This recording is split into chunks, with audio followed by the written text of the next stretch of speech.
Mental health has become an often underlooked casualty of these turbulent times. Reports of anxiety and depression among U.S. adults have spiked nearly threefold since the coronavirus pandemic lockdowns began.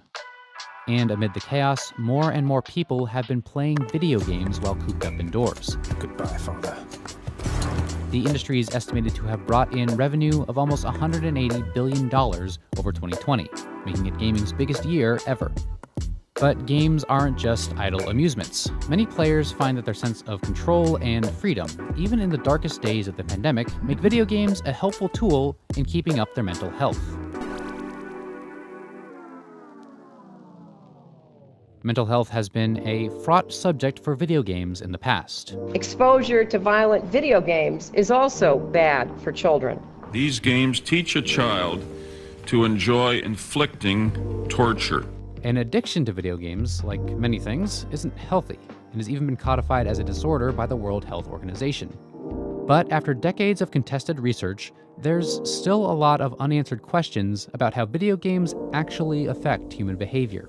And as the hobby grows larger and encompasses more people, researchers and creators alike have shifted their focus to explore how games can actually benefit the people playing them. So I think it's best when we have these discussions about games to come from a space of curiosity and come from a space of looking at them as just one of the tools in our toolbox and not this horrible thing that's ruining the children, Dr. Rachel Cowart is the research director of Take This, a nonprofit group which examines video games from a mental health perspective. There's a theory called SelfDetermination Theory that says games satisfy our basic psychological needs, which are the sense to feel competent, the sense to feel autonomous, and the sense to feel related to other people. Meeting those needs can be tricky in real life, especially during a global pandemic. But games can offer the same types of rewards for much less effort. Oh, hey, I didn't even know you were home. It's much easier to achieve your goals and socialize with your friends in popular pandemic staple Animal Crossing New Horizons than it is in the real world right now. And those are basic psychological motivations that we all have, that we all need. So in that sense, I think that well-designed games that will tick all three of those boxes, that's really where they're serving us right now. Any well-crafted game played in moderation can help fulfill these psychological drives, even though most games aren't designed around mental wellness. But there are a handful of games that are starting to examine mental health concerns through the lens of gameplay. Certain games try and explore different mental states through their mechanics. Exploration game Spiritfarer meditates on death and grief by having the player build customized houses for their companions. The buildings you construct remain behind after those characters pass on, constant reminders of both their life and their death. And frenetic platformer Celeste also focuses heavily on grappling with anxiety and depression. At certain points in the story, the game forces its players to slow down and meditate on keeping a gently floating feather aloft, simulating the main character's efforts to calm herself in the midst of an anxiety attack.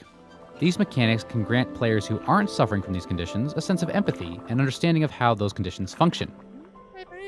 They can also create a sense of empowerment with players who do see themselves reflected in the game's challenges. They demonstrate how video games can talk about mental health through their gameplay alone. Other games opt for a more direct approach when talking about mental health. Eliza is a 2019 game about a therapy robot that works through human proxies. The game's writer, Matthew Seiji Burns, says video games offered him a range of storytelling tools that other media lack. We can explore things from lots of different angles and really create entire worlds with the things that we can do in games today. Unlike a lot of other games that tackle similar themes, Eliza doesn't give the player much control. Your character mostly just sticks to the computerized script, even when it's clearly not helping. No.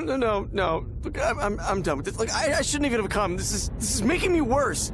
Why can't you just talk to me as you? It's easy to read Eliza as a critique of some of the downsides video games and technology face as wellness aids. Without a truly empathic human connection, it's tough for any piece of tech to stand in for an actual therapeutic counseling or assistance. But Eliza isn't all doom and gloom about tech's role in mental health. I'd rather do something that can help people here and now, even if it ends up being a small step. Burns says the game is an indication of how the tech world should approach the issue. Optimistic, but with a clear view of its limitations. it's a very real hope that these kinds of things can help, and that sometimes just talking to someone really does help you get through your day. And as long as that tool is respectful of you as a person and doesn't, just harvest your data, then I think it can be a very positive thing.